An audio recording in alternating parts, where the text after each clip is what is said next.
ప్రభాకర్ గారు సాధారణంగా మెడిటేషన్ చేయడం వల్ల, గురువు సాన్నిధ్యం వల్ల మన కష్టాలు మ్యాజిక్ చేసినట్లు ఎగిరిపోతాయి. గురువు కామధేనువు కల్పవృక్షం అయిపోతారు అన్న భ్రమలో చాలామంది ఏ యోగాన్నైనా ప్రారంభించి వాళ్ళు భ్రమించినవి జరగకపోతే యోగం నుంచి బయటకు వెళ్ళిపోతారు. ఈ యోగమైన ముఖ్యంగా సుషుమ్న క్రియా యోగం మన కష్టాలని మ్యాజిక్తో మాయం చేయదు. మన కర్మల్ని ధ్వంసం చేస్తూ అనుభవించక తప్పని వాటిని ఎదుర్కొనే మనస్థైర్యం ఇస్తూ ఆ దుఃఖభాజనమైన మలుపుని అతి జాగ్రత్తగా మానసిక స్థైర్యాన్ని పోగొట్టుకోనీయకుండా దాటిస్తుంది. వివిధ రకాల సమస్యలు, నష్టాల సుడిగుండంలో ఎండుటాకులాగా కొట్టుకుపోతున్న నన్ను ఒడిసిపట్టుకుని గురుమాత దగ్గరకు తీసుకుని సేద తీర్చారు అనే ప్రభాకర్ గారికి ఎంత ఎదుగుదల అమ్మగారు కలిగించారు. అది తెలుసుకోగలిగిన అతన్ని అభినందించాలి అనిపిస్తుంది. ఇది తెలుసుకోవాలంటే చాలా సాధన, జ్ఞానం కావాలి. ఒక జననం పుట్టినప్పుడు జరిగితే మరొక జన్మం గురువు సాంగత్యం వల్ల జరుగుతుంది అన్న మార్పును గుర్తించగల జ్ఞానం కలగడం చాలా కష్టమైన విషయం.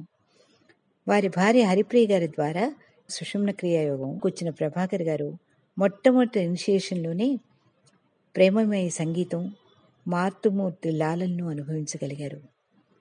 మొదటి దర్శనంలోనే ఎంతోమంది గురువులను అడిగినట్లు మిమ్మల్ని అడగను, నన్ను నేను సమర్పించుకుంటున్నాను అన్న ప్రభాకర్ గారికి తథాస్తు అన్న అనాహత ఆశీస్సు వినబడింది.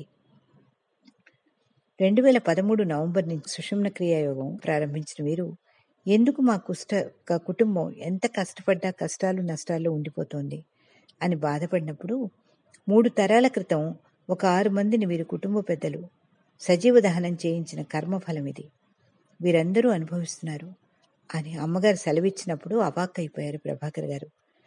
మరి నా వ్యక్తిగత కష్టాలు నష్టాలు ఇంత భరింపలేనివిగా ఎందుకు వస్తున్నాయమ్మా అని అడిగితే, అందరూ ఆ జన్మకు సరిపడ్డ కర్మలు పూర్తి చేయడానికి భూమి మీదకి వస్తే మీరు 3 జన్మల కర్మలు అడిగి మరీ తెచ్చుకున్నారు, కానీ తీసుకున్న ఆ బాధ్యతను ఈ జన్మలోనే పూర్తి చేస్తారు అని ఆశీర్వదించారు. ఒక పరిస్థితిలో 3 గంటలు ధ్యానం చేయండి అని ఆదేశం ఇస్తే, అమ్మో 1 గంటే ఎంత కష్టం అని విలువల్లాడిపోయారు ప్రభాకర్ గారు. కానీ సంకల్పం, ఆశీస్సు రెండింటి వల్ల 14 నెలలు అలా చేయగలిగారు. ఏ నష్టాలు ఆగలేదు. కళ్ళ ఎదురుగుండా చాలా ఖరీదైన కారు తగలబోవడం వంటి భయంకరమైన బాధలను అనుభవించారు.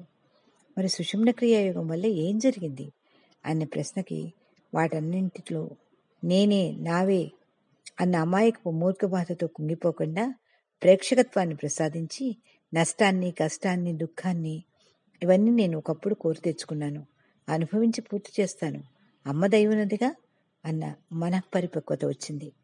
అసలు రావాల్సింది, కావాల్సింది ప్రభాకర్ గారికి జరిగింది. వీరి అనుభవాలు ప్రతి సుషుమ్న క్రియాయోగి తెలుసుకోవాల్సిన, మన్నం చేయవలసిన విషయాలు. ఏ కష్టం వచ్చినా ఒక్కసారి చదువుకుని స్థైర్యం తెచ్చుకునే అనుభవాలు మన సుషుమ్న క్రియాయోగి ప్రభాకర్ గారి.